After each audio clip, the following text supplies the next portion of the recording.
I actually passed on it a couple of times, to be honest. Wait, no. Yeah. I was in the military and they were hanging me by my ankles out of a third-story window, trying to get me to admit that I was gay. I started TransTech from being in sex work. This is a way to get the girls off the street and reduce the harms they face on the streets by putting them behind a computer screen. Thank you for having me. Oh, it's been a while. When's the last time I seen you? What was the Louis Vuitton store? You bougie bitch. Yes, it was. Let me just tell you all this story for In those of Beverly y'all. Hills, yes, of all places. I was in Beverly Hills doing some drunk shopping with some drunk women, and I see this beautiful Nubian princess with her hair in a wrap coming out, curls overflowing. She running around with multiple bags, just saying hello to everybody, and it was Miss Ross. I just took off Hammer's dog collar, but as you can see, we got it from the Louis Vuitton store also. So even the dog is in LV. Yes, this is Hammer, named after Candy's hammer. Okay, I have to just, because 2020 for everybody has been so crazy, but I feel like this is your year. I mean, Pose, 1984 came out in 2019. You're getting recognition for all of your work, but this wasn't your life starting off. So how does it feel to be at this moment knowing, that you didn't really start here and that it's possible? The truth of the matter is that I always sort of had a vision that my life would be in this place, so you do have to start out with a little vision, a little vision for your life. And I definitely started out for that, but it's just that being trans, when I transitioned, the world was really trying hard to communicate to me that that my dreams were not possible, that I was not valuable. And so but I was a theater kid. I grew up in, the church choirs and swing choir and chorale and playing piano by ear, and then learning guitar and tap dancing and modern and being in 11 years of musical theater. Like I did all of these things and had always thought I would be performing.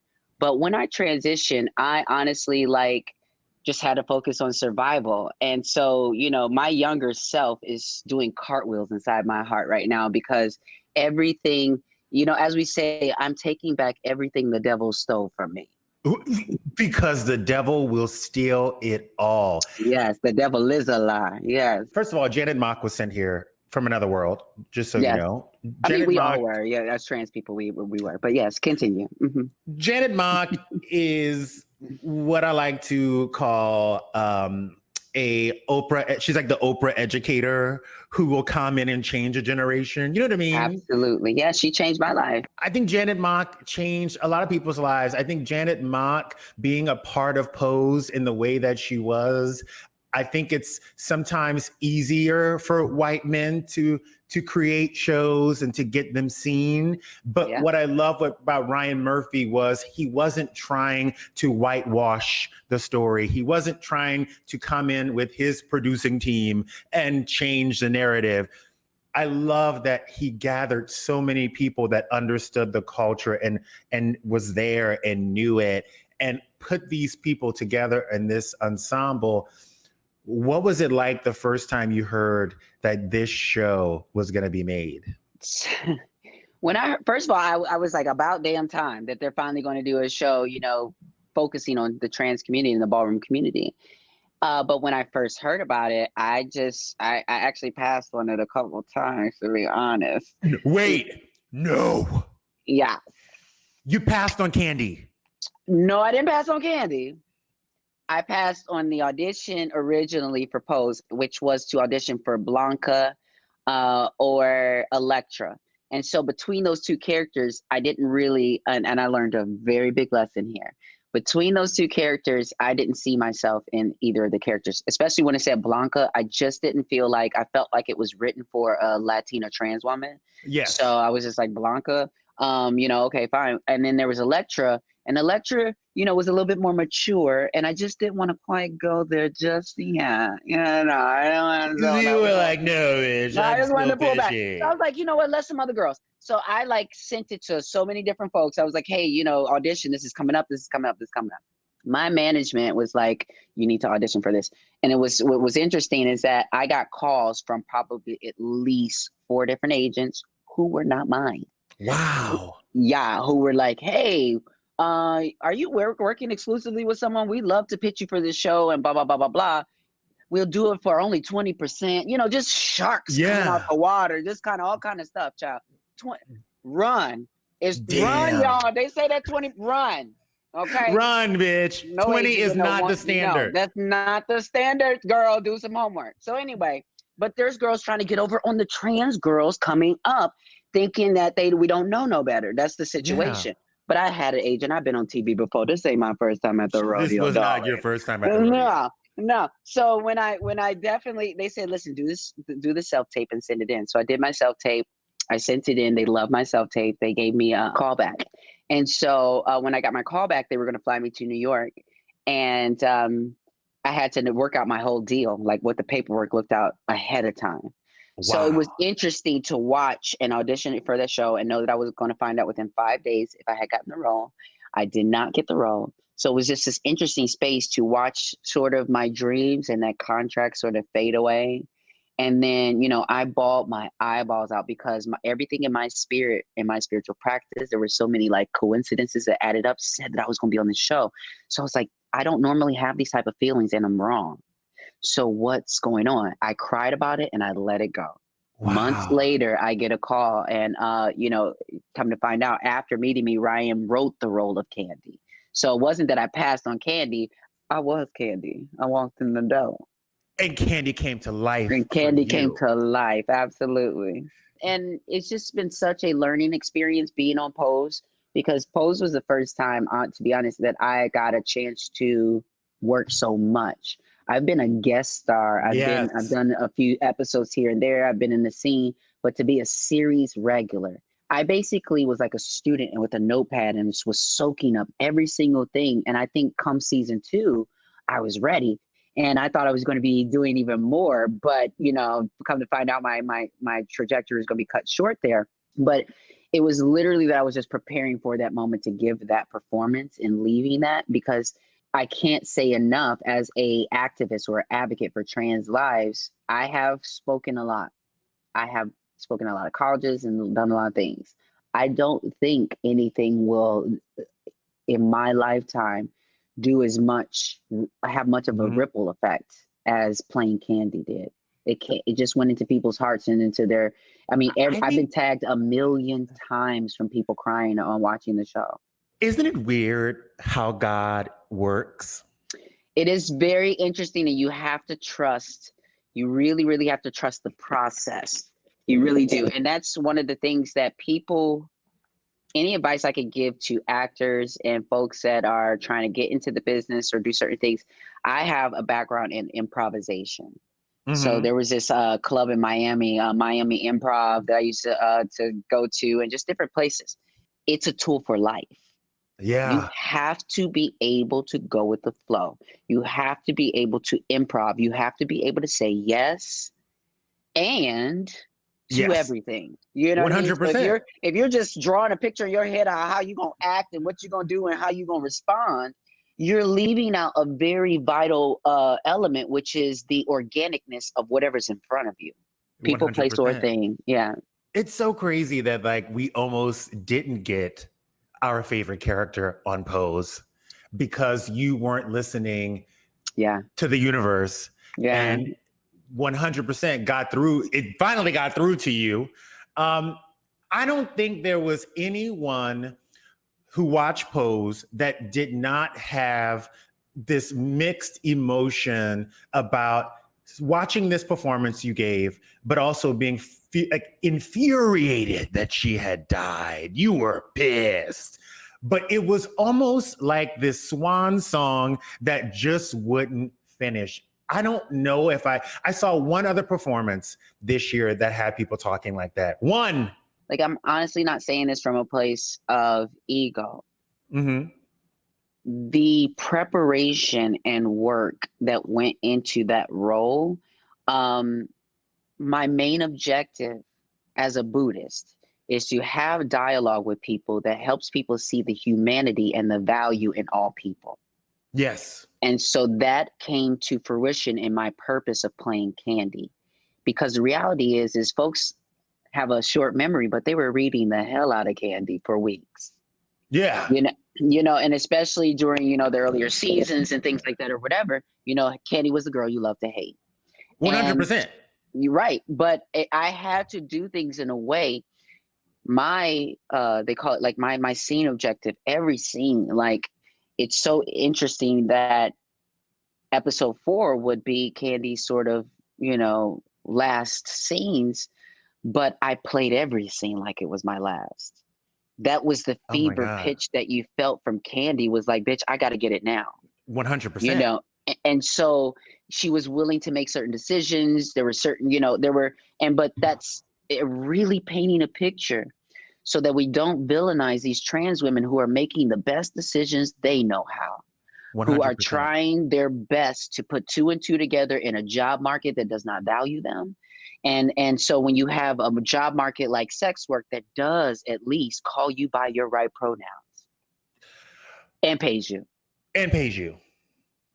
Then you gotta, we gotta be invested in making a better environment for trans women and just for women, period, so that any choice that they make can be a better choice. Because, when we talk about decriminalizing sex work, that's an issue about autonomy for both cis and trans women. It would empower cis and trans women if we decriminalize sex work. 100%. How long have you been a Buddhist? It's been almost 10 years now that I've been practicing. You've been a practicing Buddhist for 10 years. When I was going through my whole journey and trying to find myself in Los Angeles at 22 years old, I lost my faith a little bit because I didn't understand why God made me the way he did, but didn't make people to back me up or to uplift me and encourage me. Like for every 10 haters or for every 10 bigots, why weren't there 10 people who were outwardly ready to fight for me or ride for me? There was always that 1 or 2 that was ready, but never enough. And I just couldn't understand it. And then when I was a little bit older, I realized that this was part of my journey. This was part of my transition into the man that I am today. And it took me a very long time to find faith and to find that higher power. How did you find your higher power and not give up? Because you've been through some. To be honest, it was the fact that I hit the brink of death, I think twice, at least twice that I can recall so vividly. Once when you were a teenager. Once when I was a teenager, when I attempted suicide. The second time when I was in the military and they were hanging me by my ankles out of a 3rd-story window, trying to get me to admit that I was gay. Wait. Yeah. Yes, I served. Yeah. You served in the military. In many ways, yes. What was your catalyst for going to the military? Because look, we know that we are not allowed. At that time, we were not welcomed in the military. So what in your right mind, in your narrow ass told you to go to the military?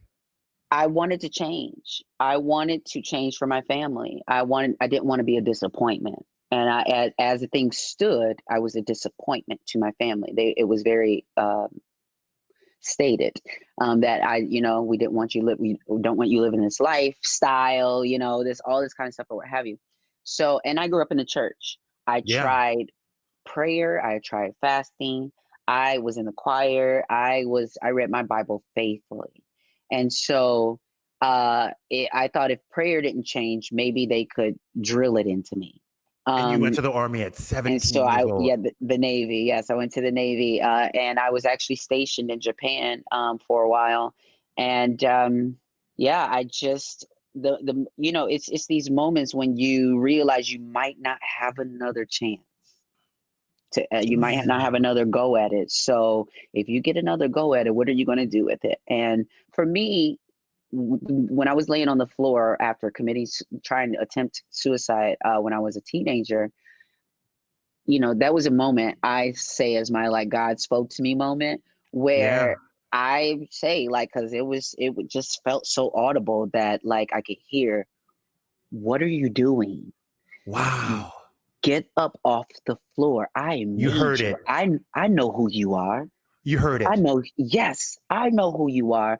Get up. And if no one else is willing to walk with you, I'll walk with you. Like those footprints in the sand that Jesus, that like those sort of things. Like I had to hold on to that until I had something more concrete. And when I tell you that Buddhism gave me a concrete conviction, you can't tell me otherwise. Damn. It's interesting because you have not only built this life for yourself, but what I love the most about your story is that you're uplifting and helping other people build their lives because you know how important it is to have that foundation. And you started a company called TransTech. Yeah. Tell me Yeah. about that company. I started TransTech from being in sex work. Like it was literally a situation where I was being fired from every job I went to. As soon as I showed my ID where the gender marker did not align or my name did not align or whatever didn't align with their program, I was ousted out the situation. And so I got tired of fearing for my security and my life on the job. And after I get off the job late at night, I got tired of that. So, I found myself, back in the day getting into sex work, and it was interesting how it was divine intervention because I was supposed to sort of do all this work. And this woman who like ran a website was like, actually, you seem kind of jazzy on that computer. How about, and the reality was I was a naive young trans girl. So the reality was she was trying to get over and save money from the webmaster that was charging her all the money they were charging her. Because again, as an adult website, they were also taking advantage of her, seeing the money coming in and trying to, do all this kind of stuff. 100%. So she hired me to do the crop the pictures, upload pictures, do all of this stuff. And so I found that I was able to work behind the scenes instead of being exploited in front of the camera, or at the very least, I could quit working her website and create my own and charge my own price and do my baby before OnlyFans. I have my own situation. You know what I'm saying? I have my own situation before OnlyFans. But then I told myself, you know what? And this is what I feel like Black people are not afforded the grace that white people are. And even more so, Black trans people are not afforded the grace to grow. Amen. I luckily gave myself the grace to grow from point A to point B to say, I'm worth more than this. I'm worth more than this. I'm worth more than this. So I created TransTech as a harm reduction strategy. Initially, it wasn't just about coding and different things. It was about, this is a way to get the girls off the street and reduce the harms they face on the streets by putting them behind a computer screen and a chat screen. Are you finding that there are girls that are willing to go there, that are ready to go there? Because I think sometimes when you're about a certain life, it's sometimes hard to break them out of that cycle. Like I have, cousins who are in the drug game and it's easy and it's quick money. And the minute you start talking to them about leaving that life, they can't see anything outside of it. What kind of response have you gotten from this in your community? The reality is that there is no one size fits all for a situation. The reality is that I don't want to get all women out of sex work because some women are empowered there. Some women, it's their calling to be quiet. And to be honest, like I envision a world with sex workers because I feel that so many people force themselves into relationships before they've worked out their sexual issues. Yeah. And then they end up dragging their partners through all kind of stuff that they didn't sign up for. And so I just feel like, hey, that's why, anybody, you're interested in trans, you want to experiment, you want to do that. Okay. I know a couple girls. Because I'm not the one. So wait, when is this summit? TransTech Summit is November 14th and 15th. And it's going to be online. It's a Saturday and Sunday, and it's going to be worldwide. So there are going to be folks teaching workshops from Africa, from Jamaica, from London, from the US, everything from coding, leadership, starting your own podcast, filmmaking, to talking about the movement. And who can join in? It's going to be free for all. And inclusive.